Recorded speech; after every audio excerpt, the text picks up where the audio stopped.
Rebirth of doctor devil episode 16। Ritika excitement में chair से कूदी और जाकर कशिश के गले लग गई और 2 किस उसके चेहरे पर कर दिए। कशिश तुम अमेजिंग हो, I love you so much. कशिश ने जब देखा कि रितिका कैसे बिहेव कर रही है तो उसने अपनी पलकें झपकाई जो हेल्पलेसली मुस्कुराते हुए बोली, क्या तुम मुझसे पहले प्यार नहीं करती थी? नहीं, मैं शुरू से ही तुमसे बहुत प्यार करती थी। ओके, मुझे मक्खन लगाना बंद करो। मैं सीरियस हूँ। रितिका कशिश की चेयर की आर्मरेस्ट पर बैठ गई और कशिश के कंधे पर हाथ रखते हुए एक्साइट होते हुए बोली, हमारा सबसे बिगेस्ट कॉम्पिटिटर इस वक्त मल्होत्रा ग्रुप है। हमने सोचा था कि कल जो घोटाला हुआ है और जो आज सुबह हालत है उसे देखकर कि उसका कंपटीशन थोड़ा सा कमजोरी पड़ गई है, मगर हमने उम्मीद नहीं की थी कि यह सब कुछ भी बचा होगा जिससे हमारी ही मदद हो जाएगी। इतना कहकर रितिका रुकी और फिर परेशान और माफी भारी नजरों से कशिश को देखते हुए उसने पूछा, लेकिन ये सब तो ठीक है, मगर क्या सचमुच हमें उन्हें इसी तरह छोड़ देना होगा? वो लोग तुम्हारे बारे में बहुत कुछ गलत बोल रहे हैं। कशिश ने रितिका का हौंठ थपथपाते हुए कहा, कोई बात नहीं। रेपुटेशन एक ऐसी चीज होती है जिसके लिए जितना हम इसको फाइट करेंगे उतना ही तेजी से वो हमारे पास से छुटती जाएगी। ये सुनकर रितिका ने ना में सर हिलाया और कशिश की तरफ देखते हुए बोली, कशिश तुम सचमुच बदल गई हो।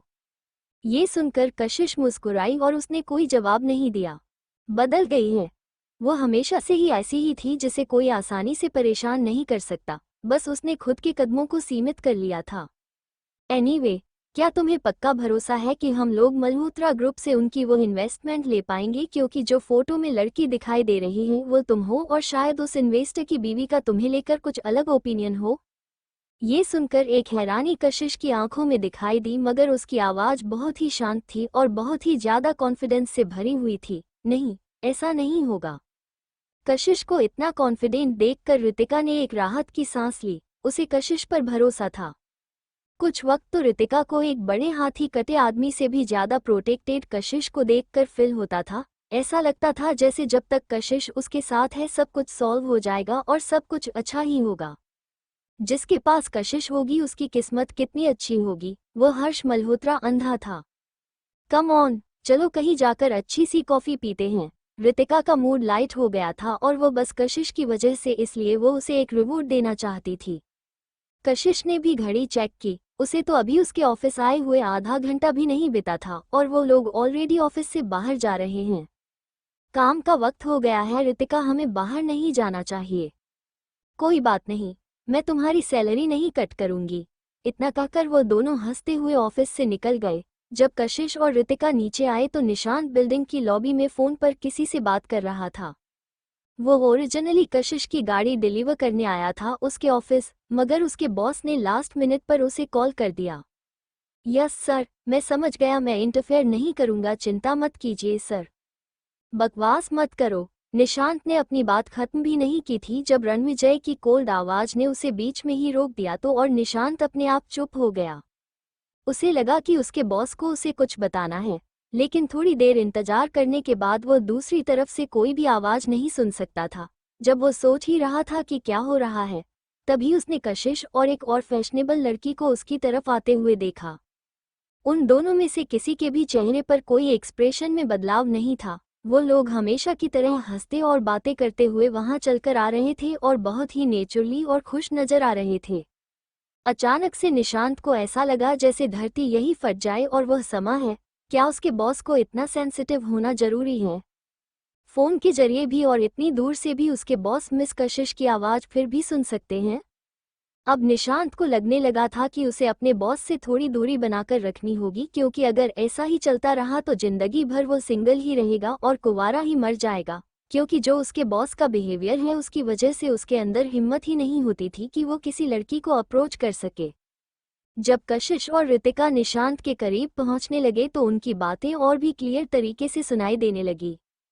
कशिश, तुम्हारा अभी अभी कुछ वक्त पहले ब्रेकअप हुआ है और अभी भी तुम अपने सिंगल पीरियड में हो, तो मेरे बारे में क्यों नहीं सोचती? चलो एक साथ हो जाते हैं।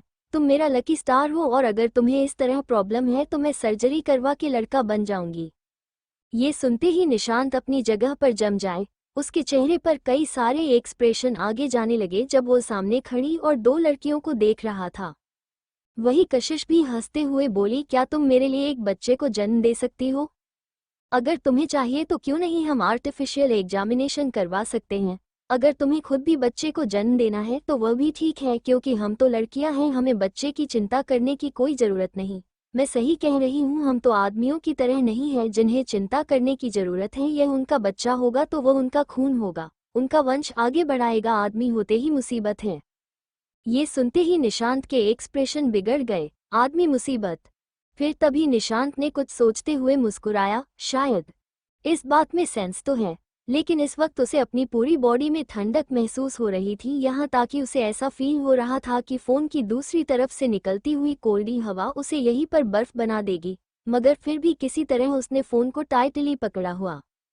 और वही रितिका की बातें सुनकर कशिश बहुत जोर जोर से हंसने लगी और उसने हाँ में सर हिलाते हुए कहा, ये बात तो बिल्कुल सही है। कट।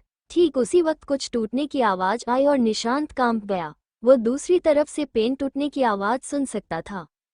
अब वो क्या करेगा? उसे एक्चुअली अपने बॉस के लिए थोड़ा बुरा लग रहा था। उन्होंने अभी अभी मुझे बहुत मुश्किल से डेटिंग शुरू की थी किसी लड़की के साथ, और उनका लव राइवल भी आ गया है। और उससे भी बुरी बात, वो लव राइवल एक लड़की है। उसके बॉस काफी यूनिक है, यहाँ तक कि उनका लव राइवल भी इतना हटके है। निशांत, कशिश को काफी देर से ऐसा फील हो रहा था जैसे कोई उसकी तरफ देखे जा रहा है। जब उसने फाइनली अपना सर घुमाकर देखा तो उसे थोड़ी दूरी पर निशांत खड़ा दिखाई दिया। निशांत को नहीं पता था कि वो फोन कट कर दे या फिर किसी तरह पकड़े रहे। फाइनली थोड़ी देर सोचने के बाद उसने फोन बिना कट किया पॉकेट में रखने का फैसला किया। फिर उसने कशिश को देखकर हाँ में सर हिलाया और आगे आते हुए उसे गाड़ी की चाबियां देते हुए बोला, मुझे डर था कि आपको काम के लिए गाड़ी की जरूरत होगी, इसलिए मैं अभी आपके लिए ले आया। Oh, thank you.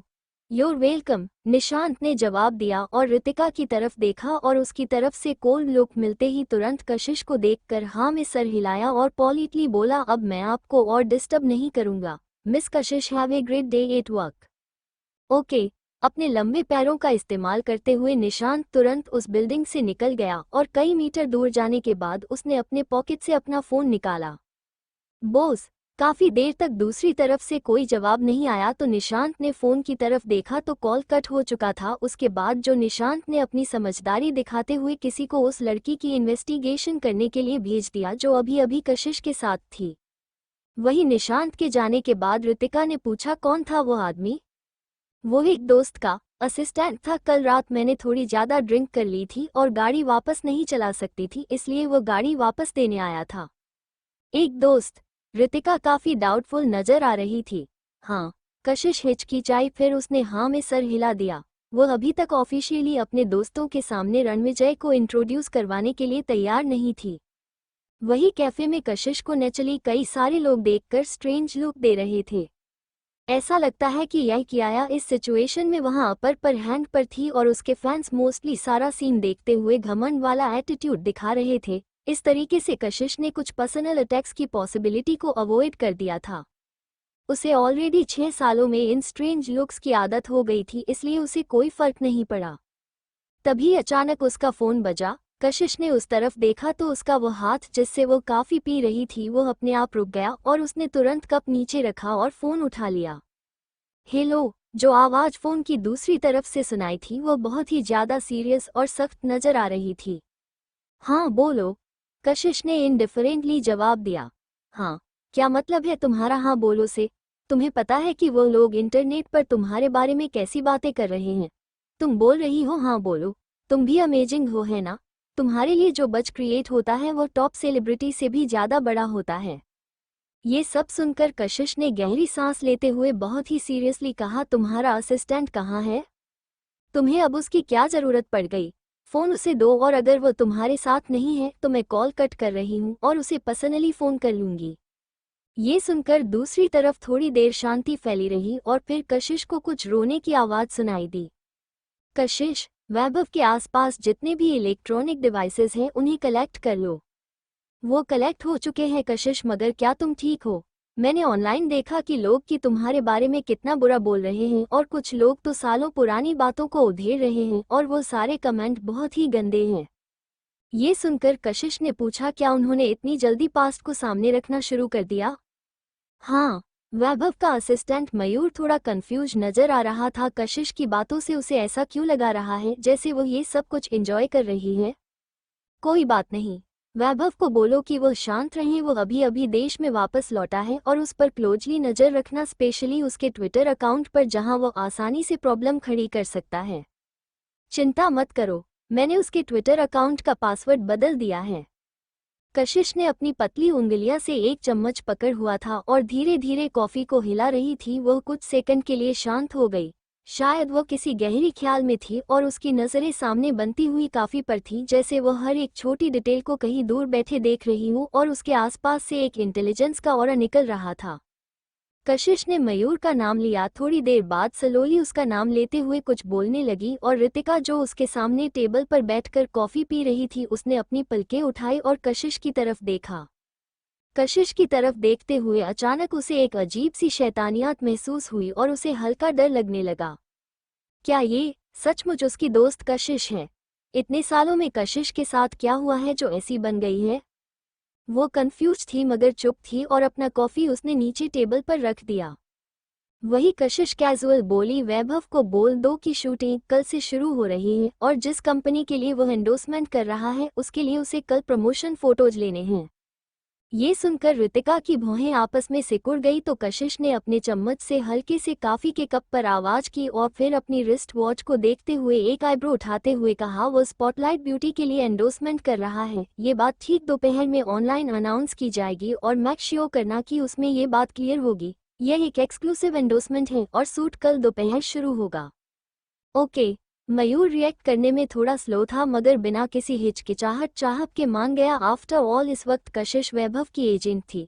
वो कशिश को लेकर पहले थोड़ा शक करता था या फिर उसे पर उतना ज्यादा भरोसा नहीं था, मगर बाद में उसे रियलाइज हुआ कि सिर्फ कशिश ही वैभव को कंट्रोल कर सकती है। और वही फोन कट करने के बाद कशिश ने एक राहत की सांस लेते हुए अपना फोन साइड में रखा और अपना कॉफी का कप उठते हुए एक सिप लिया। उसका टेस्ट कितना अच्छा था। वही रितिका अपनी चेयर पर पीछे की तरफ झुकते हुए उसे देखकर मुस्कुराते हुए बोली, अचानक से यह फैसला क्यों लिया तुमने? क्या तुम्हें नहीं लगता कि यह एक परफेक्ट टाइम है इसे अनाउंस करने के लिए और जो मौका हमारे सामने आया है उसका एडवांटेज लेने के लिए? ये सुनकर रितिका ने थोड़ी देर सोचा और फिर हंसते हुए बोली, अचानक से इतनी चालाक कैसे हो गई? ये सुनकर कशिश ने अपना क्यूट सा चेहरा बनाते हुए कहा, सचमुच मैं चालाक हो गई हूँ। क्या ये शब्द सचमुच उसके लिए सही है? वही रितिका ने उसकी तरफ घूरकर देखते हुए कहा, तुम्हें सचमुच पता है कि टाइम कैसे चुनना है, इसलिए तुमने आज दोपहर का वक्त दिया? कशिश बस मुस्कुराई और उसने अपने कंधे उचका दिए और आगे कुछ नहीं बोली। जहां एक तरफ कशिश ने अपना प्लान शुरू कर दिया था, वही सक्सेना परिवार के घर में हर्ष काफी खतरनाक एक्सप्रेशन के साथ कियारा के फोन पर दिखाई देने वाली उन फोटोज को देखे जा रहा था और फिर उसकी तरफ कोल्ड आंखों से देखने लगा। कियारा ने कभी भी हर्ष को अपनी तरफ इस लुक के साथ देखा हुआ नहीं पाया था। उसने जल्दी हर्ष के हाथ को गले लगा लिया और बेडरूम में खींचते हुए बोली, हर्ष मेरे पास सचमुच कोई और चॉइस नहीं थी। कियारा ने हर्ष की कमर को टाइटली गले लगाया हुआ था और उदासी और दुख के साथ रोए जा रही थी। सब कशिश की गलती है, कल रात उसने कुछ ज्यादा ही कर दिया। ये सुनकर हर्ष की कोल्ड आंखें धीरे धीरे नॉर्मल होने लगी। सचमुच कल रात कशिश को ज्यादा ही आगे बढ़ गई थी। उसने कंप्लीटली सक्सेना परिवार और मल्होत्रा परिवार के रेपुटेशन को साइड में रख दिया और उसे और कियारा को सबके सामने बेवकूफ साबित कर दिया। मगर आफ्टर ऑल वो था जिसने कशिश के साथ गलत किया था, उसके बावजूद भी वो उसे ब्लेम नहीं करता था। आफ्टर ऑल जो कुछ भी कल कशिश ने कहा वह सब कुछ सच था, जिससे चीजें उस तरह से हो ही गई थी और कियारा की दादी माँ बस सिचुएशन का थोड़ा सा फायदा उठाना चाहती थी, जिसमें कुछ गलत नहीं था उसकी नजरों में। वही हर्ष को सोचता हुआ देखकर कियारा ने आगे कहा, हर्ष मैं एक आर्टिस्ट हूँ और पल्स एंटरटेनमेंट पूरी तरह से मेरे ऊपर निर्भर है। दादी माँ ने अपनी सारी उम्मीदें मुझसे लगाई हुई हैं। अगर चीजें इसी तरह चलती रही तो मुझे कोई भी एक्टिंग का काम नहीं मिलेगा फ्यूचर में और पल्स एंटरटेनमेंट बर्बाद हो जाएगा और इसकी वजह से मल्होत्रा ग्रुप और भी काफी इफेक्ट पड़ने वाला था। कशिश कोई पब्लिक फिगर नहीं है, इस तरह की न्यूज़ उसके बारे में जल्दी ही दबा दी जाएगी। बस थोड़े से वक्त की बात है, जैसे ही यह वक्त बीत जाएगा कशिश की लाइफ फिर से ट्रैक पर आ जाएगी, राइट? अगर हर्ष मैं भी बड़ी चीज के बारे में सोच रही थी, हाँ, तुम्हें लगा सकता है कि मैं सेल्फिश हूँ, मगर अगर मैं इस बार दूसरों के बारे में सोचूंगी तो मेरी लाइफ बर्बाद हो जाएगी, और उसके साथ साथ सक्सेना और मल्होत्रा परिवार, तुम और मैं, हम सब। ये सब सुनकर हर्ष की आंखें थोड़ी बहुत इधर उधर हुई और वो सख्त और कॉम्प्लिकेटेड एक्सप्रेशन के साथ अपने हाथ में पकड़ी हुई पिक्चर्स को देखे जा रहा था। उसने वापस कियारा का फोन उसे दिया और उसे खुद से दूर किया और फिर रूम से बाहर जाने लगा। हर्ष, कहाँ जा रहे हो तुम?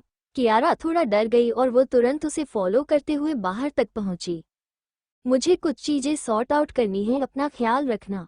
कियारा ने अपने लिप्स बाइट कर लिए और सफेद चेहरे का साथ हर्ष को वहां से जाती हुई देखी रही और धीरे धीरे उसका चेहरा डार्क होने लगा। वही धीरे धीरे आसमान में अंधेरा छाने लगा। हवा ठंडी ज्यादा नहीं थी मगर फिर भी एक ठंडा का एहसास दिला रही थी। कशिश और रितिका कंपनी के बाहर आए जब अचानक कशिश का फोन बजा। अपनी जगह पर खड़ी कशिश ने अपना फोन निकाला और कॉलर आईडी देखते ही उसकी मुस्कुराहट धीरे धीरे फीके पड़ने लगी और बिल्कुल ही गायब हो गई। थोड़ी देर बाद उसने फोन उठाने का डिसाइड किया और बोली, क्या बात है? कशिश, कहाँ हो तुम? मैं तुमसे मिलना चाहता हूँ। मगर मैं तुमसे नहीं मिलना चाहती। कशिश की कोल्ड बातें निकली ही थी उसके मुंह से जब एक ब्लैक गाड़ी उसके बगल में आकर रुकी और गाड़ी का विंडो धीरे धीरे नीचे हुआ। हर्ष ने मुड़कर कशिश की तरफ देखा और एक फोर्सफुल स्माइल का साथ बोला, कशिश। हर्ष, क्या कर रहे हो तुम? रितिका कुछ और बोल पाती, उससे पहले ही कशिश ने उसे रोकते हुए कहा, तुम पहले वापस जाओ, मैं ठीक रहूंगी। रितिका कुछ सेकंड के लिए हिचकिचाई, फिर उसने कॉम्प्रोमाइज करते हुए कहा, बी केयरफुल देन। मैं रहूंगी। वहां का वेदर और भी ज्यादा खराब होने लगा और ठीक उसी वक्त एक हवा का एक झोंका आया जिसकी वजह से कशिश की सिल्क शर्ट में वो थोड़ा कांप गई। हर्ष ने उसकी तरफ देखा और अपना फोन साइड में रखते हुए कशिश से बोला, गाड़ी में बैठो। ये सुनकर कशिश ने कुछ कदम पीछे ले लिया और उसके एक्सप्रेशन कोल्ड थे। क्या कहना चाहते हो तुम? जब हर्ष ने देखा कि कशिश का गाड़ी में बैठने का कोई इरादा नहीं है तो उसे खुद बाहर आना पड़ा और फिर उसने अपनी पॉकेट से एक चेक निकालकर कशिश को दिया। कशिश ने हर्ष के हाथ में पकड़े हुए पेपर को देखा और सार्कास्टिकली हंसते हुए बोली, इसका क्या मतलब हुआ? हर्ष ने उसकी तरफ कॉम्प्लिकेटेड एक्सप्रेशन के साथ हुए कहा, मैं यहाँ तुमसे माफी मांगने आया हूँ। इंटरनेट पर वो तुम्हारी सारी फोटोज मैंने उन्हें पोस्ट किया था। कशिश के एक्सप्रेशन ये सुनकर कुछ सेकंड के लिए जम गया और फिर उसने लाइटली हंसते हुए कहा, तुमने वो फोटोज पोस्ट की थी? हर्षना में सर हिलाते हुए बोला, मुझे नहीं पता कि मैं तुम्हारे लिए कैसे सब चीज ठीक करूं। मैं बस तुम्हें यही दे सकता हूं। कशिश, जो कुछ भी हुआ वह सब मेरी गलती है। I am really sorry. ठीक उसी वक्त आसमान से थोड़ी थोड़ी बारिश होने लगी। कशिश काफी देर तक हर्ष की तरफ देखते रही और उसकी आंखें धीरे धीरे शांत और सख्त होने लगी। हल्की बारिश के साथ हवा वहां पर चल रही थी जिसकी वजह से कशिश के बाल और शर्ट हिल रहे थे और उसकी वजह से उसकी बॉडी और भी पतली और कमजोर नजर आ रही थी। वो वहां पर खड़ी थी अपना फोन पकड़े हुए और उसके चेहरे पर जिद्दीपन और इंडिफरेंस साफ नजर आ रही थी। हर्ष ने शांति से कशिश की तरफ देखा। उसकी डेलिकेट स्किन, उसके एग्जेक्टिव फीचर्स, खूबसूरत चेहरा, टोल और पतला फिगर और नेचुरल टेम्परामेंट वह वंडरफुल थी। कशिश की नज़रों की वजह से हर्ष अपनी जगह पर जम गया और उसके हाथ में पकड़ा हुआ चेक धीरे धीरे खराब होने लगा। हर्ष, कशिश की आवाज़ हर्ष और कोल्ड थी और उसने धीरे धीरे ऊपर देखते हुए कहा, क्या तुम हर बार मुझे याद दिलाना बंद करोगे कि पास्ट में मैं तुम्हारे जैसे इंसान पर भरोसा करके कितनी बड़ी बेवकूफ़ थी?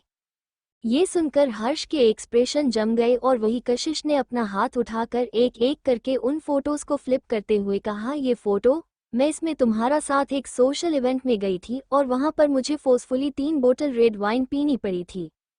यह इसमें तुम एक क्लाइंट के साथ बिजनेस की बात करने जा रहे थे और उसने कहा था कि एक लड़की साथ रहेगी तो बेहतर रहेगा। मैं वहां अकेले चली गई और कंप्लीटली नशे की हालत में थी और आखिर में तुम्हारे असिस्टेंट ने मुझे वहां से पिक किया। इस वाले में एक बुढ़े अमीर इंसान ने इन्वेस्टमेंट दी थी और उसकी वाइफ अगले दिन मुझे थप्पड़ मारने के लिए ऑफिस पहुंच गई, मगर मुझमें उससे दोबारा लड़ने की या खुद को सही साबित करने की हिम्मत नहीं थी और ऐसी गिल्टी फीलिंग की वजह से उस अमीर आदमी ने और 30% इन्वेस्टमेंट कर दी थी। तुम्हारी कंपनी में अगले ही दिन, याद है? यह वाली फोटो याद है? प्राइवेट रूम में सबके साथ उनकी फीमेल पार्टनर्स थी और कुछ एस्कॉर्ट्स भी जिन्हें भारी पार्टी में सबके सामने कपड़े उतारने पर मजबूर किया गया और उन्हें बहुत बेइज्जती किया गया। तुम भी वहीं पर थे, मगर तुम अचानक से वहां से गायब हो गए और अपने आप को प्रोटेक्ट करने के लिए मुझे बार बार ड्रिंक करनी पड़ी। अगर अचानक से मुझे चोट नहीं लगी होती और मेरे पेट में दर्द नहीं शुरू हुआ होता और इमरजेंसी में हॉस्पिटल नहीं ले जाया गया होता, तो तुम इमेजिन कर सकते थे कि उस रात मेरे साथ भी वही होता जो उन लड़कियों के साथ हो रहा था। ठीक उसी वक्त कोशिश कड़वाहट के साथ हंसते हुए बोली, ओ हाँ, मैं तो भूल ही गई, मुझे तो कल ही पता चला कि यह वही सेम दिन था जब तुम कियारा का बर्थडे मनाने के लिए सक्सेना परिवार के घर चले आए थे और तुम दोनों की फोटोज थी सक्सेना परिवार के घर के बाहर एक दूसरे को किस करते हुए। ये सब सुनकर हर्ष की आंखें कांपने लगी। उसे ऐसा फील हो रहा था जैसे एक इनविजिबल हाथ उसके दिल को निचोड़ रहा हो, जिसकी वजह से उसे इतना दर्द हो रहा था कि वो सांस भी नहीं ले पा रहा था। मुझे भी इस बात का रिग्रेट है। उसकी आवाज हार्श हो गई थी। मगर कशिश हंसते हुए बोली, तुम्हें नतीजे का डर है? ऑफ कोर्स है ना। तुम्हें डर है कि अगर तुमने मुझे कियारा के लिए छोड़ दिया और अगर मेरे साथ कुछ हो गया तो तुम जिंदगी भर गिल्टी और रिस्पॉन्सिबल फील करोगे मेरे लिए और तुम शांति से अपनी कियारा के साथ नहीं रह पाओगे। ये सुनते ही हर्ष ने तुरंत इनकार करते हुए कहा, ऐसी बात नहीं है कशिश। मगर कशिश ने कहा, फोन साइड में रखकर उसकी तरफ कोल्डली देखते हुए कहा, ये फोटोज फेक बिल्कुल नहीं है। घटिया आदमियों के हाथों ने मुझे छुआ है, मेरा हाथ, मेरी पीठ और भी कहीं गलत जगह पर छूने की कोशिश की और मैंने ये सब कुछ बर्दाश्त किया और अपनी सेहत खराब की। बताओ किसके लिए?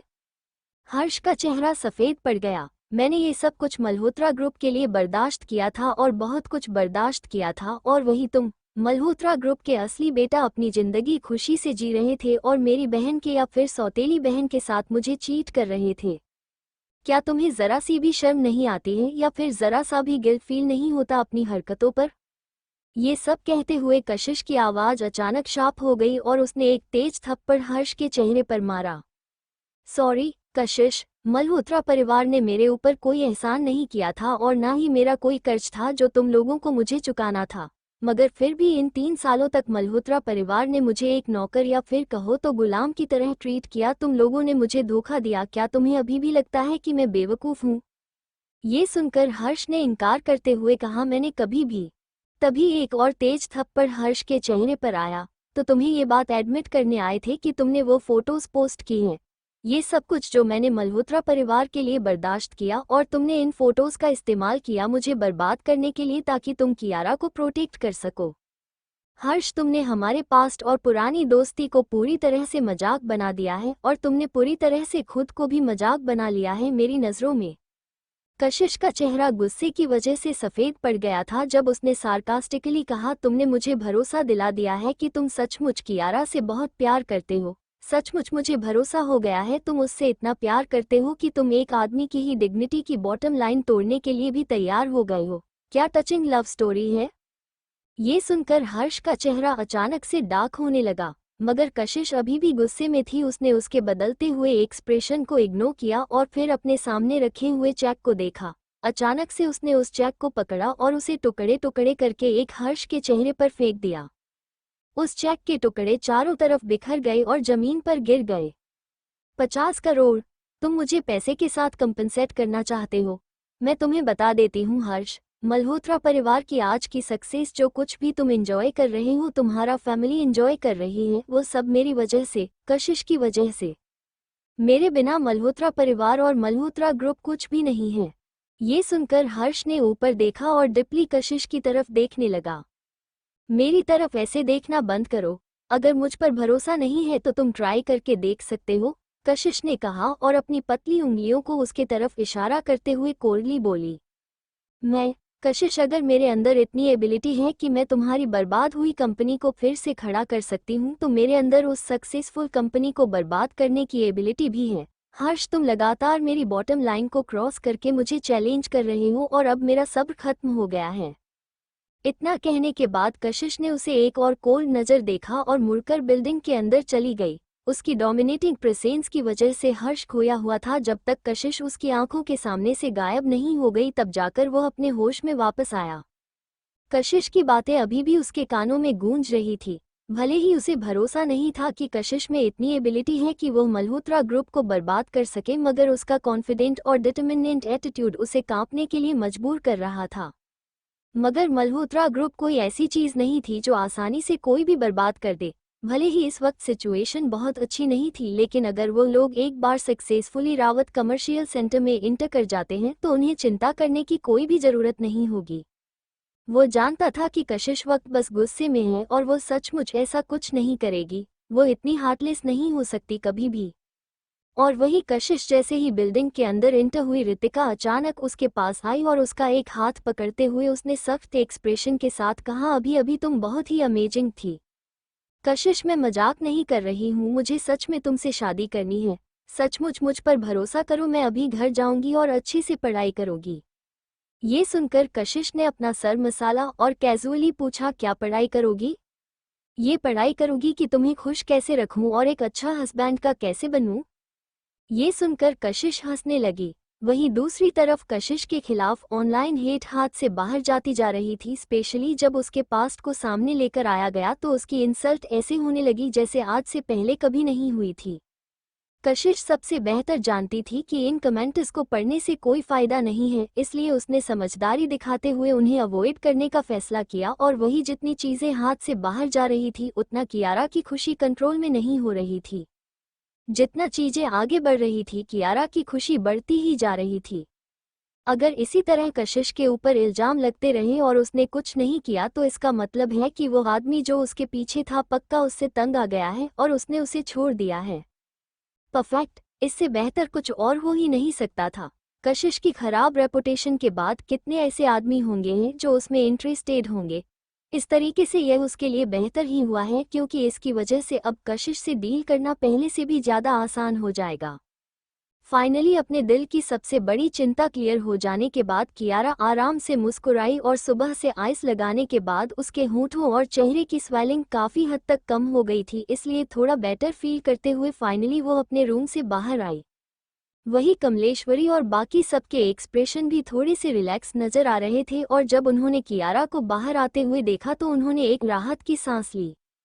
कियारा ने लिविंग रूम में आते हुए माफी भरे चेहरे के साथ कहा, सॉरी दादी माँ, मॉम, डैड, आप लोगों को इतनी परेशानी में डालने के लिए।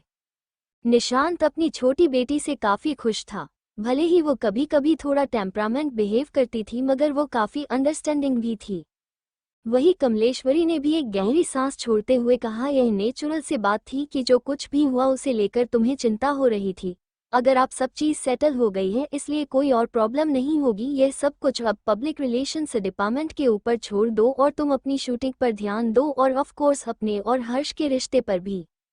कमलेश्वरी ने थोड़ी लाइट टोन में कहा, प्रक्रिया की कुछ भी क्यों ना हो नतीजा उनके लिए बेहतर ही निकला था। वही कमलेश्वरी की बात सुनकर कियारा थोड़ा सा शर्मा गई। सालों से हर्ष उसके साथ रिलेशनशिप में होते हुए भी ठीक से उसके साथ नहीं था और हमेशा कशिश के लिए गिल्टी फील करता रहता था। अगर उसने हर्ष को टाइटली और अपने तरीकों से ठीक से अपने पास नहीं रखा होता तो हर्ष कब का उसे छोड़कर कशिश के पास चला गया होता। मगर अब फाइनली वो लोग प्रॉपर्ली दुनिया के सामने एक साथ हो सकते हैं। कमलेश्वरी ने कियारा की तरफ देखा और उसकी आंखों में अफेक्शन साफ नजर आ रहा था। कियारा सचमुच सक्सेना परिवार का लकी स्टार है। प्रॉब्लम कितनी भी बड़ी क्यों ना हो, सब कुछ हमारे लिए आखिर में ठीक ही हो जाता है और उसके कंपैरिजन में तुम्हारी बहन। कमलेश्वरी का चेहरा अचानक से कोल्ड हो गया और उसकी आवाज धीमी हो गई। एक लकी स्टार है तो दूसरी पनौती। कियारा बस हल्के से मुस्कुराई और उसने कुछ कहा नहीं, बस अपने चेहरे पर हेल्पलेस और उदासी दिखा रही थी। मेरी बहन ने पास्ट में मेरे साथ कुछ भी क्यों ना किया हो, मैं सब कुछ इग्नोर कर सकती हूँ, मगर इस बार वो सचमुच बहुत आगे निकल गई। कमलेश्वरी के एक्सप्रेशन ये सुनकर और भी डार्क हो गए। बहुत आगे निकल गई। ठीक उसी वक्त एक बुढ़ी डिप और भारी आवाज पीछे वाले दरवाजे से सुनाई थी। कियारा अपनी जगह पर जम गई और उसने ऊपर देखते हुए खुश होकर कहा, दादाजी। जब उसने सामने से आते हुए भोलेनाथ सक्सेना को देखा, वही कमलेश्वरी के एक्सप्रेशन और भी ज्यादा डार्क हो गए। तुम जो उसकी अपनी बहन है, उसने उसे धोखा दिया और उसकी फियांसे को चुरा लिया और उसके बाद जब उसने ऑलरेडी इतना बड़ा सेक्रीफाइस कर लिया था तुम सबके लिए, इन सब की रिस्पॉन्सिबिलिटी लेकर, तो भी तुम लोगों ने उसके ऊपर धोखे का इल्जाम लगाकर उसकी रेपुटेशन सबकी नज़रों में खराब करने की कोशिश की। क्या गलत किया है उसने तुम्हारे साथ? और तुम्हारा मतलब क्या है कि वो बहुत आगे निकल गई? कियारा का चेहरा अचानक बदल गया। भोलेनाथ अपनी व्हीलचेयर पर बैठे हुए कमलेश्वरी के सामने आए और उसकी तरफ डार्क नजरों से देखने लगे और बोले, अगर तुम्हारी वो कभी खत्म ना होने वाले लालच नहीं होती तो कशिश इस हद तक आगे बढ़ती ही क्यों? ये सुनकर कमलेश्वरी ने कोल्ड गुस्से के साथ चिल्लाते हुए कहा, तुम्हारा मतलब क्या है मेरा लालच? मैंने सब कुछ पल्स एंटरटेनमेंट और सक्सेना परिवार के लिए किया था। यह अपने पुराने बहाने हर बार मुझे देना बंद करो। अगर पल्स एंटरटेनमेंट बर्बाद होता है तो होने दो। इस तरह अपनी ही पोती को दुनिया के सामने बेइज्जत करने और उसका फायदा उठाने से अच्छा तो हम लोग रोड पर भीख मांग ले। मैं कशिश का दादा हूँ। कशिश मेरी पोती है। मैं भोलेनाथ सक्सेना अब कशिश का नाम बिगड़ते हुए और नहीं देखा सकता। क्या तुम्हें पता है कि तुम ये सब करके सक्सेना परिवार की रेपुटेशन को कितनी बुरी तरह डैमेज कर रही हो? क्या इसे तुम सक्सेना परिवार की भलाई के बारे में सोचना कहती हो? जो 2-4 लोगों लिविंग रूम में थे उन्होंने कभी भी भोलेनाथ को इतने गुस्से में नहीं देखा था और ना ही कमलेश्वरी से ऐसे बात करते हुए देखा था। वो सब लोग सिचुएशन देखकर हैरान हो गए थे। कमलेश्वरी का चेहरा सफेद पड़ गया और गुस्से की वजह से वो लंबी लंबी सांस लेते हुए बोली, तुम मॉम मोम शांत हो जाए। डैड आप भी शांत हो जाए, सब चीजें खत्म करते हैं। आप दोनों पूरी रात सोए नहीं हैं। सुधा ने तुरंत कमलेश्वरी के पास जाकर उसे शांत करवाते हुए कहा। वही भोलेनाथ का भी गुस्सा थोड़ा काम हो गया जब उन्होंने देखा कि कमलेश्वरी का चेहरा कितना थका हुआ लग रहा है। वही कियारा साइलेंटली साइड में खड़ी थी और वो कम्प्लीटली शॉक थी। कमलेश्वरी का गुस्सा धीरे धीरे कम होने लगा मगर वो अभी भी अपने हस्बैंड की तरफ डिटरमिनेंट और एश्योरिंग एक्सप्रेशन के साथ देखते हुए बोली, आपको पता है कि कशिश का पास्ट में बिहेवियर कैसा था? क्या उसने 6 साल पहले पियानो कंपटीशन के जज को बहकने की कोशिश नहीं की थी? सबको पता है कि कियारा बेस्ट पियानिस्ट है और इसलिए मैंने उसी की भलाई के लिए उसे एडवाइस दिया कि वो पार्टिसिपेट ना करे कंपटीशन में, मगर उसने मेरी बात नहीं सुनी। मगर जब उसकी पियानो स्किल्स उतनी अच्छी नहीं थी तो उसने कंपटीशन जीतने के लिए दूसरा तरीका इस्तेमाल करने का सोचा। वो अब इनोसेंट भी नहीं है और तो तुम्हें अभी भी उसकी रेपुटेशन की इतनी फिक्र क्यों है? वो अभी भी कोई मुसीबत खड़ी करने की कोशिश कर रही होगी मेरे लिए। वो हमारी फैमिली के लिए एक श्राप से ज्यादा और कुछ नहीं है। बैंग! तभी अचानक एक बहुत तेज आवाज हुई और सब लोगों ने मुड़कर देखा था। भोलेनाथ ने एक फ्लावर वास को काफी टेबल पर ले जाकर पटक दिया था जिसकी वजह से काफी टेबल टुकड़ों में टूट गया था। पूरे लिविंग रूम में शांति फैल गई और सब लोगों ने अपनी सांसें रोक ली। भोलेनाथ की आंखें गुस्से की वजह से लाल थी और उनका गुस्सा फिर से बढ़ चुका था। उन्होंने अपनी कोल्ड और गुस्से भरी नजरों से लिविंग रूम में बैठे सब इंसानों का चेहरा देखा। आखिर में उन्होंने गहरी सांस छोड़ते हुए कहा, तुम लोग हर बीतते दिन के साथ और भी ज्यादा कंफ्यूज होते जा रहे हो और मैं पागल हूँ, ये कहना चाहते हो तुम लोग? मैं अभी मरा नहीं हूँ। मैं अभी भी इस परिवार का हेड हूँ और डिसीजन मेकिंग पावर अभी भी मेरे हाथों में है। तुम लोग देखो अब मैं क्या करता हूँ। जैसे ही भोलेनाथ ने ये कहा, लिविंग रूम में बैठे हर एक इंसान के चेहरे के एक्सप्रेशन बहुत ही बुरी तरह बदल गए। कियारा ने कमलेश्वरी की तरफ को देखा और उसने अपनी मुठिया टाइटली बंद की हुई थी। क्या मतलब है तुम्हारा? कमलेश्वरी ने अपनी भौहों आपस में सिकुड़ते हुए पूछा। जो तुम्हें लगता है वही मतलब है मेरा। भोलेनाथ ने यह बात कही और फिर अपनी व्हीलचेयर को सपोर्ट करते हुए बैकडोर से वापस चले गए। कमलेश्वरी के चेहरे के एक्सप्रेशन और भी खराब हो गए और उसने दांत पीस कर खड़े होते हुए भोलेनाथ को देखते हुए कहा, कहाँ जा रहे हो तुम? अभी टाइम है लंच का। मगर ना ही भोलेनाथ ने कोई जवाब दिया और ना ही वो रुके। वही सुधा ने कियारा की तरफ देखा। माँ बेटी की जोड़ी ने एक दूसरे को आंखों ही आंखों से कुछ इशारा किया और फिर वो नीलेश की तरफ मुड़ गए। मॉम डैड को इन बातों से क्या मतलब था? सुधा अपने आप को कमलेश्वरी से पूछने से रोक नहीं पाई। कमलेश्वरी ने उसे एक सख्त लुक दिया और धीरे से बोली, इन सब मामलों से तुम दूर रहो और अपनी शॉप्स मैनेज करने पर ध्यान दो। सुधा ने अपने लिप्स दबा दिए और कुछ नहीं कहा। वो जल्दबाजी में नहीं थी। अपलीस्ट जो शॉप उसकी थी उसके जरिए वो एक डिसेंट अमाउंट हर महीने कमा लेती थी। मगर कंपनी के शेयर्स उनके थे और उनको बिलोंग करते थे। वो उनमें से एक भी खोना अफोर्ड नहीं कर सकते थे। वही कमलेश्वरी स्ट्रेट एक्सप्रेशन के साथ वहां खड़ी थी और उसकी शार्प आंखें के हल्की सी छोटी हो गई। उसने एक आईब्रो उठाई और थॉटफुल एक्सप्रेशन के साथ रिलैक्स होते हुए बोली, ऑल राइट, चलो चलकर खाना खाते हैं। कंपनी की क्राइसिस खत्म हो गई है। सब लोग थोड़ा रिलैक्स कर लेते हैं और लंच करते हैं, उसके बाद आराम करेंगे। लेकिन उसकी बात सुनकर कोई हाँ में सर हिला। पता उससे पहले ही एक और ब्रेकिंग न्यूज़ अचानक से लिविंग रूम के चालू टीवी पर दिखाई देने लगी। सब लोगों ने मुड़कर टीवी की तरफ को देखा और कमलेश्वरी ने अपनी भौहों आपस में सिकुड़ते हुए कहा, ये तो नया मूवी स्टार वैभव है राइट? मुझे याद है कि यह तुम्हारी नई फिल्म में था। कियारा ने मुस्कुराकर हाँ में सर हिलाते हुए कहा, हाँ यह इस वक्त बहुत ही पॉपुलर है। मैंने सुना है कि वो बहुत ही ज़्यादा गुस्सैल है और किसी में भी उससे बात करने की हिम्मत नहीं होती, मगर मैं एब्रॉड में लास्ट टाइम उससे मिली थी और थोड़ी देर के लिए उससे बात की थी। ये सुनकर कमलेश्वरी ने हाँ में सर हिलाते हुए कहा, ये तो काफ़ी अच्छी बात है। उसकी रेपुटेशन इस वक्त बहुत ही अच्छी है, उससे और भी बात करने और क्लोज रहने का ट्राई करो। अगर तुम उसके क्लोज रहोगी तो तुम्हारे लिए भी बेहतर होगा। ये सुनकर कियारा ने ओबीडियंटली हाँ में सर हिलाते हुए कहा, मैं ऐसा ही करूंगी। मगर वो अपनी बात खत्म कर पाती उससे पहले ही उसने टीवी स्क्रीन पर न्यूज़ की हेडलाइन देखी, जिसे देखते ही धीरे धीरे उसकी स्माइल गायब होने लगी। मूवी स्टार वैभव वो पहले बार इंडिया इतने वक्त के बाद लौटे हैं और वापस आते हैं ही स्मार्ट लाइट ब्यूटी के एक्सक्लूसिव एम्बेसडर बन गए। कियारा क्या हुआ? सुधा ने भी कियारा के अचानक बिहेवियर में चेंज नोटिस कर लिया और वही कियारा ने एक फोर्सफुल मुस्कुराहट दी और वो थोड़ा अनकंफर्टेबल लग रही थी। चलो चल के कुछ खा लो, तुमने कल रात भी ठीक से कुछ नहीं खाया था, तुम्हें पक्का भूख लगी होगी राय। सुधा सह कह रही थी, उसे सच में बहुत भूख लगी थी, मगर इस वक्त वो खाना खाने के मूड में नहीं थी। डैम इट, उन्हें ये प्रेस कॉन्फ्रेंस दोपहर में ही क्यों रखनी थी? क्या वो लोग ये बात अनाउंस करने का तब तक इंतजार नहीं कर सकते थे जब तक वो खाना खा ले? कियारा ने कहा, आप लोग जाइए और खाएं, मुझे ऊपर जाकर किसी को एक कॉल करना। इतना कहने के बाद कियारा ने सुधा की बातों को पूरी तरह इग्नोर किया और डायरेक्ट ऊपर अपने रूम में चली गई। वहीं मल्होत्रा ग्रुप में सब लोग अपना अपना काम खत्म करके लंच करने जाने वाले थे, लेकिन फिर उन्होंने ये खबर देखी। आजकल पूरी कंपनी ने बहुत सारा हार्ड वर्क लगाया था ताकि वो लोग रावत ग्रुप के नए मॉल में अपनी जगह बना सके और उन्हें लग रहा था कि सक्सेस इस बार उनका साथ देगी।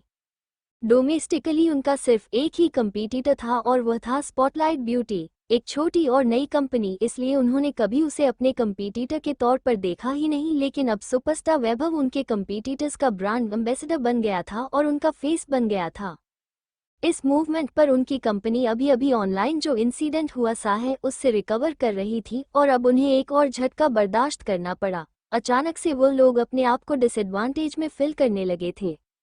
वही हर्ष जो कशिश से मिलने के बाद कंपनी लौट आया था, वो इस वक्त कॉन्फ्रेंस रूम में शेयर होल्डर्स के साथ एक मीटिंग कर रहा था और एक मीटिंग खत्म करने की ही तैयारी में था। मगर कॉन्फ्रेंस रूम की साइड में लगे हुए टीवी भी वो न्यूज़ दिखाने लगे। टीवी में कोई साउंड नहीं था मगर और न्यूज़ देखकर सारे शेयर होल्डर एक के बाद एक गुस्से में अपनी चेयर से खड़े होने लगे। क्या बात है?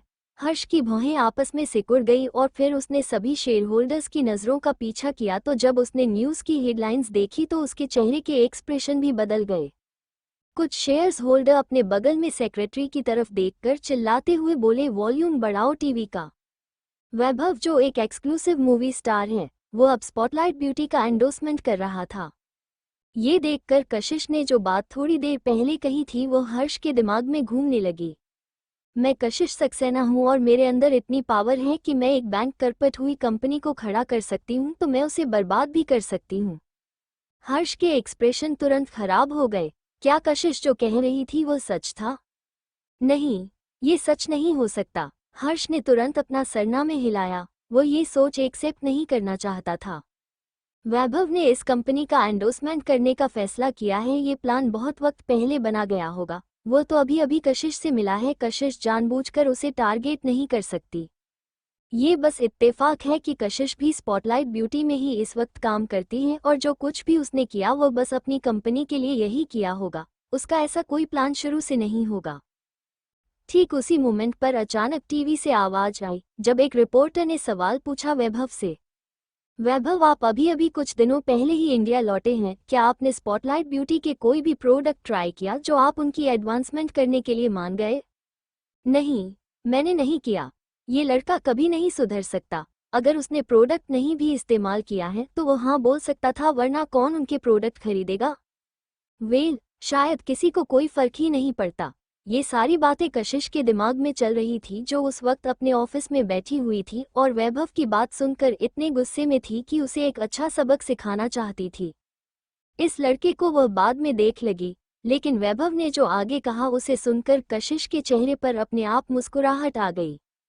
कशिश इस लड़के को एक अच्छा सबक सिखाना चाहती थी। वही वैभव कुछ सेकंड के लिए पोज हुआ, फिर हल्की सी मुस्कुराहट के साथ कैमरा की तरफ देखते हुए आगे बोला, मगर मुझे उस कंपनी की परफ्यूमर काफ़ी पसंद आई। मैं उनके सेंटर्स काफ़ी लंबे समय से इस्तेमाल कर रहा हूँ और मैं इतनी जल्दी अपना माइंड चेंज नहीं करता। ये सुनकर कशिश ने एक राहत की सांस ली। सीरियसली, ये लड़का उसे कैमरा के थ्रू चिढ़ा रहा है।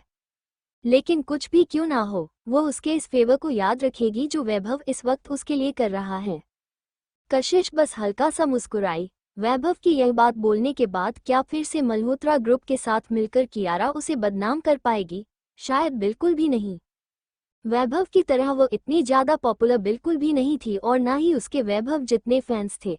अगर शायद ये बात आज से पहले हुई होती तो कियारा कोशिश भी कर सकती थी। आफ्टर ऑल वो लोग सेम सर्कल में नहीं थे। वैभव अभी अभी देश में लौटा था और फिर भी किया उसके खिलाफ जाने की हिम्मत नहीं कर सकती थी। कशिश ने एक आईब्रो उठाई, फिर अपने हाथ में पकड़ा हुआ पेन वही डेस्क पर रखा और फिर खड़े होकर लंच के लिए रितिका को फोन किया। उसने ये खबर दोपहर में ही क्यों अनाउंस की? शायद वो नहीं चाहती थी कि कुछ लोग कंफर्टेबल होकर अपना लंच एंजॉय कर पाए।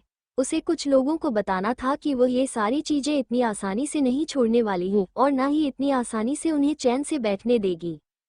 वही मल्होत्रा ग्रुप के कॉन्फ्रेंस रूम में वैभव की बातें सुनने के बाद कई सारे शेयर होल्डर्स के चेहरे के एक्सप्रेशन बिगड़ गए थे। मैंने उम्मीद नहीं की थी कि मिस कशिश और वैभव के बीच में ऐसा कोई रिश्ता होगा या फिर वो दोनों एक दूसरे को जानते होंगे। अब मुझे समझ में आ गया, अब वो मिस कशिश पहले वाले मिस कशिश नहीं रह गई हैं जिन्हें हम जानते थे। सोचकर देखो, किसी ने इंसिस्ट किया उन्हें कंपनी से निकालने के लिए और उन्हें बाहर निकाल दिया बस अपने किसी फेवरेट इंसान को उनकी जगह दिलवाने के लिए। अब देखो कंपनी क्या बन गई है। रोज जो इतनी बड़ी परफ्यूम है, मुझे तो बस यही पता है कि कल के उसके घोटाला ने हमारी कंपनी को ऑलमोस्ट खत्म ही कर दिया है। वो कोई बड़ी स्टार है, वो कैसे इतने बड़े इंटरनेशनल मूवी स्टार से कंप्लीट कर सकती है? मिस सक्सेना यानी कि कशिश के पास फ्रेग्रेंस ब्लेड करने और अच्छे प्रोडक्ट बनाने की एबिलिटी तो थी ही, अब उनके पास इम्पोर्टेंट कनेक्शंस भी हैं। ये तो सबसे ग्रेट खबर है आज की। कशिश ने हमारी राइवल कंपनी को ज्वाइन कर लिया है। हमें पहले उस छोटी सी कंपनी पर ध्यान देने की कोई जरूरत नहीं थी, लेकिन अब वह लोग अपना मेजर कमबैक कर रहे हैं कशिश के साथ। और अब कियारा यानी कि हमारी जो लीड परफ्यूमर है, वह कहाँ है? मुझे तो नहीं नजर आ रही। ये सुनकर हर्ष के चेहरे के ऑपरेशन खराब हो गए और उसने कहा, मिस्टर शर्मा अपने बातों पर ध्यान दीजिए। मगर मिस्टर शर्मा ने टेबल से खड़े होते हुए गुस्से में हाथ मारते हुए कहा, क्या मैं गलत हूँ? कंपनी इस हालत में है आपकी रिलेशनशिप प्रॉब्लम्स की वजह से। अगर मिस कशिश अभी भी कंपनी में होती तो क्या ये सब होता? मैं आपसे पूछना चाहता हूँ, कहाँ है हमारी वो बड़ी स्टार जिसके लिए आपने मिस कशिश को कंपनी से निकाला था? कहाँ है हमारी रोज? या मुझे अपनी बातों पर ध्यान देना चाहिए? इंतजार कर दीजिए, जब तक आप हमारे पैसे जो हमने खोए हैं वो लौटा नहीं देते, उसके बाद हम ठीक से बात करेंगे। इतना कहने के बाद मिस्टर शर्मा कॉन्फ्रेंस रूम से बाहर गए और अपने पीछे उन्होंने तेजी से दरवाजा बंद कर दिया। वही हर्ष के एक्सप्रेशन जमे हुए थे। उसने अपने आसपास खड़े शेयरहोल्डर्स को देखा जो भी काफी गुस्से में नजर आ रहे थे और अपने सर को मसाला और कहा, प्लीज मुझे थोड़ा वक्त दीजिए, मैं प्रॉमिस करता हूँ कि मैं ये सिचुएशन अच्छे से हैंडल करूंगा। अब चीजें उस स्टेज तक पहुंच गई थी कि बातों का कोई फायदा नहीं था और सारा ब्लेम हर्ष के कंधों पर ही था और शेयरहोल्डर्स के पास इंतजार करके आगे क्या होने वाला है देखने के अलावा और कोई रास्ता नहीं था। सारे शेयरहोल्डर्स के जाने के बाद हर्ष अकेला कॉन्फ्रेंस रूम में बच गया था। उसके ख्याल अभी भी कशिश की उन स्ट्रांग और सख्त बातों पर टिके हुए थे और उसने अपनी मुठिया टाइटली बंद की हुई थी।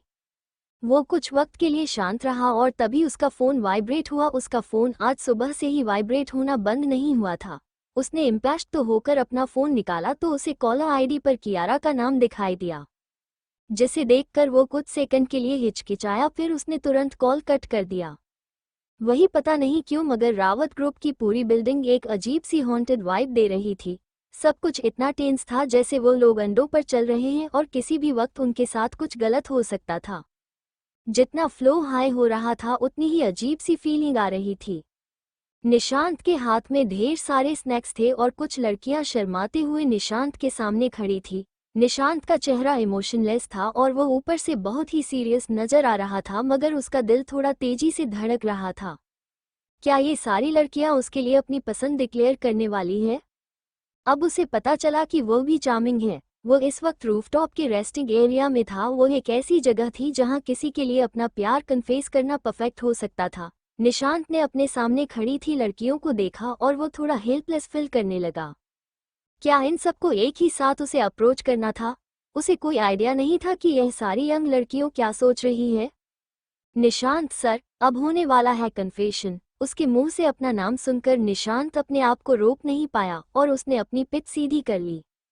उस लड़की का चेहरा लाल हो गया और वो काफी लंबे टाइम तक हिचकिचा रही थी। आगे बोलो, आगे बोलो, अनन्या जल्दी करो, निशांत सर को वो सारा सामान दे दो। बाकी दो लड़कियां थोड़ी बेचैन थी और उसे जल्दी करने के लिए कह रही थी। अनन्या का चेहरा और भी लाल हो गया। वो काफी वक्त तक हिचकिचाती रही और फाइनली उसने निशांत को एक ब्लैक बैग दिया। निशांत हैरान हो गया और उसने तुरंत हाथ आगे बढ़ाकर उसे एक्सेप्ट कर लिया। यह क्या है? उसने सबकॉन्शियसली कंफ्यूजन में पूछा और उसके अंदर उसका सामान निकाला और जब उसने पैकेजिंग का डिस्क्रिप्शन देखा, निशांत का चेहरे के एक्सप्रेशन जम गए। Durex spray. निशांत कुछ सेकंड के लिए हैरान रहा और फिर तभी वो लड़की दोबारा बोली, निशांत सर, मैंने रिसेंटली कंपनी ज्वाइन की है और मुझे उम्मीद है कि आप फ्यूचर में मेरा ध्यान रखेंगे। उसकी केयर के बदले में क्या उसे ये सारी चीजें देनी चाहिए? क्या इन लड़कियों में शर्म नाम की कोई चीज नहीं बची है? कहाँ जा रहा है उनका देश? क्या कहने की कोशिश कर रही हो तुम? निशांत ने पूछा और उसे ऐसा लग रहा था जैसे उसकी जबान उसका साथ नहीं दे रही है। जब उस लड़की ने अपना सर उठाया तो उसकी आंखें एक्साइटमेंट से चमक रही थी। निशांत सर, चिंता मत कीजिए, मैं आप लोगों को पूरी तरह सपोर्ट करती हूँ। क्या सपोर्ट करती हो? हम सब आपके और सीयू सर के रिश्ते को सपोर्ट करते हैं। प्यार की कोई जेंडर नहीं होती है। आप उन लोगों को अपना रिश्ता सबके सामने एक्सेप्ट कर लेना चाहिए और खुशी खुशी एक साथ रहना चाहिए। ये सुनकर निशांत स्पीचलेस हो गया। मैं एक लड़की हूँ, मगर मुझे एक दो चीजें पता है आप लोगों की सिचुएशन के बारे में। अगर आपको कभी भी कोई इशू हो तो प्लीज शर्माइएगा मत और मुझसे बात कर लीजिएगा। अब निशांत सर, अब जब हम लोग क्लोज हैं और दोस्त बन गए हैं तो प्लीज सीईओ सर से मेरे बारे में बात कीजिएगा और सारे कंपनी के एम्प्लॉयज के बिहाफ पर थैंक यू सो मच, जिसकी वजह से सीईओ सर खुश हैं। क्या ये कोई लव कन्फेशन है? लेकिन जो उसने इमेजिन किया था उससे इतना अलग क्यों है? उसके और बॉस के बीच में ऐसा क्या हो गया है जिसकी वजह से इतनी वाइल्ड मिसअंडरस्टैंडिंग पूरी कंपनी में फैल गई है? और यह सब क्यों? क्यों एम्प्लॉयज उसे ऐसे गिफ्ट दे रहे हैं जिसकी वजह से वो उनके बॉस को खुश रखे और उनका काम आसान हो जाए? क्या कोई उसे एक्सप्लेन करेगा कि यह सब हो क्या रहा है? निशांत अभी भी सदमे में ही था जब वो सारी लड़कियां वहां से चली गई। वहीं सीओई के ऑफिस के बाहर निशांत ने टेबल पर रखे हुए ढेर सारे स्नैक्स और उसके बगल में रखे हुए बैग को देखा और कुछ सेकंड के लिए अपनी आंखें बंद कर ली। उन गिफ्ट्स की तरफ देखना भी उसे बर्दाश्त नहीं हो रहा था। वो हर एक नज़र के साथ उसे अनकंफर्टेबल फील करवा रहे थे। निशांत ने अपनी आंखें दोबारा खोली, एक उंगली उठाई और उसने छोटी उंगली से उस बैग को उठाया और उन बकवास चीज़ों को फेंकने का फैसला किया बाहर कंपनी के वॉशरूम में, जहां से वो डायरेक्ट बाहर चले जाए। वो उसे ऑफिस के कचरे में नहीं फेंक सकता था। अगर उसके कलीग्स ने ये सब कुछ देख लिया तो वो खुद भी कैसे उन्हें एक्सप्लेन करना है ये समझ नहीं पाएगा। वो मुश्किल से ही रेस्टरूम के दरवाजे तक पहुंचा था जब वो किसी से टकरा गया। उसने तुरंत रिएक्ट किया और साइड में हट गया था कि कोई नुकसान ना हो। रणविजय दरवाजे पर खड़ा था, अपना एक्सपेंसिव वो सूट पहने हुए। उसका हैंडसम चेहरा ब्लैंक था और बस उसकी डार्क और डिप आंखें कोल्डली निशांत की तरफ देखे जा रही थी। रणविजय के अनफ्रेंडली डेमोनों के बावजूद भी उसके आसपास से एक पावरफुल ऑरा निकलता था जिसकी वजह से निशांत को अपनी रीढ़ की हड्डी तक ठंडक महसूस हुई। बॉस, निशांत ने किसी तरह अपनी हिम्मत इकट्ठा करके रणविजय को ग्रीट किया। तो रणविजय कोल्डली बोला, बाद में मेरे ऑफिस में आओ। निशांत ने तुरंत जवाब दिया, यस सर। जब रणविजय वहां से जाने लगा तो निशांत तुरंत 2 कदम साइड हट गया उसके लिए रास्ता बनाने के लिए, लेकिन तभी अचानक कुछ फ्लो पर गिरने की आवाज आई। रणविजय के कदम अपने आप रुक गए। उसने नीचे जमीन पर गिरी हुई चीज को देखा जो उसके रास्ते में थी और एक कोल्ड चमक उसकी आंखों में दिखाई दी। निशांत को अचानक ऐसा फील हुआ जैसे उसके सर में दर्द होने लगा है। उसने अपने हाथ में पकड़े हुए बैग की तरफ देखा और नोटिस किया कि वह अब काफी हल्का हो गया था। वो बैग डोर फ्रेम के लॉक में लगकर फट चुका था। दोनों आदमी काफी देर तक शांति से वहां खड़े रहे। क्या हो रहा है? उस फ्लोर पर बहुत ही कम स्टाफ मेंबर आते थे क्योंकि वहां रणविजय का ऑफिस था और आज का एटमॉस्फेयर अनयूजुअल काफी ज्यादा शांत था। वो चीजें जब जमीन पर गिरी तो उसकी आवाज एक बम की तरह वहां पर सुनाई दी निशांत को। कई सारे लोग जो रेस्टरूम जाने वाले थे वह आवाज सुनकर तुरंत वहां पहुंचे तो उन्हें वहां रणविजय और निशांत दिखाई दिए। दोनों ही वहां पर एक साथ खड़े थे और गे एक्सेसरीज पूरे फ्लोर पर बिखरी हुई थी। ये सब देखकर उनके एक्सप्रेशन अचानक से मीनिंगफुल हो गए। निशांत ने जल्दी से रिएक्ट किया और तुरंत नीचे झुका और उन चीजों को फ्लो से उठाने लगा, मगर बाकी सब जो कि सारे हाई कैलिबर के एम्प्लॉयज थे उसे वो सामान उठाने में मदद करने लगे। थैंक यू, निशांत ने बोल तो दिया था लेकिन वो उम्मीद कर था कि काश यहाँ पर जमीन फटे और वह उसमें समा जाए। You are welcome. उसके हेल्पफुल कलीग्स को काफी ज्यादा ऑकवर्ड फील हो रहा था, लेकिन रणविजय का चेहरा सिर्फ डार्क होता जा रहा था। उसने गुस्से में घुरकर निशांत को देखा और उसकी नजरों की वजह से निशांत अभी यहाँ से भागकर रोना चाहता था। वो अब इन सबसे चीजों के बारे में और बात नहीं करना चाहता था। रणविजय गुस्से में वहां से निकल गया, मगर उसके जाने के बाद टेंशन और भी वहां पर महसूस होने लगा। निशांत तुरंत अपने हाथ में वो चीजें लिए रणविजय को फॉलो करने लगा। सर, आप गलत समझ रहे हैं। निशांत को ऐसा लग रहा था कि दुनिया की सारी नाइंसाफी उसी के साथ हो रही है और वही धीमी धीमी बातों की आवाज रेस्टरूम के अंदर से सुनाई दे रही थी। लोग कहते हैं कि सीईओ सर की कोई गर्लफ्रेंड नहीं है, तो तुम्हारा मतलब है कि? कितनी बुरी बात है। आजकल लड़कियों के लिए कितना मुश्किल होता जा रहा है। सारे हैंडसम लड़के आजकल एक दूसरे को ही पसंद करने लगे हैं। भूल जाओ, अब सीईओ और निशांत सर एक दूसरे को लाइक करते हैं तो इसका मतलब हमें ऑफिस में ही हमारे लिए कोई गर्लफ्रेंड मिल जाएगी जिसके साथ हम पूरी लाइफ बिता पाएंगे। वो आवाजें धीमी थी मगर हॉल में खड़ा रणविजय उन्हें सुन सकता था और निशांत को अब और भी डर लगने लगा था। ऐसा लग रहा था जैसे आज उसकी मौत होने वाली है। वही शाम के समय जब काम खत्म हो गया तो रितिका ने कशिश को रोका और उसे अपने ऑफिस में बुलाया। चलो आज रात एक साथ डिनर करते हैं, हमने काफी वक्त से प्रॉपर खाना नहीं खाया एक दूसरे के साथ। डिनर? कशिश हैरान हो गई। हाँ, और उसके बाद तुम मेरे साथ शॉपिंग पर भी चलना। मुझे कुछ चीजें लेनी है, पिछले काफी दिनों से काफी बिजी थी इसलिए टाइम ही नहीं मिला। मुझे कुछ नए कपड़े चाहिए थे, लड़कियों के पसंदीदा कपड़े। ये सुनकर कशिश ने अपना सर दबाया और आज सुबह जो इंसिडेंट हुआ था बालकनी में वो उसके दिमाग में घूमने लगा। ऑलराइट, चलो एक साथ चलते हैं, कशिश ने कहा और फिर डेस्क से अपना फोन उठाया और रणविजय को मैसेज किया। Thank you for listening. मुझे उम्मीद है आपको स्टोरी पसंद आई होगी। अगर आपको पसंद आई है तो प्लीज़ लाइक और कमेंट करना ना भूलें और मोर स्टोरीज के लिए सब्सक्राइब करें। मिलते हैं नेक्स्ट वीडियो में।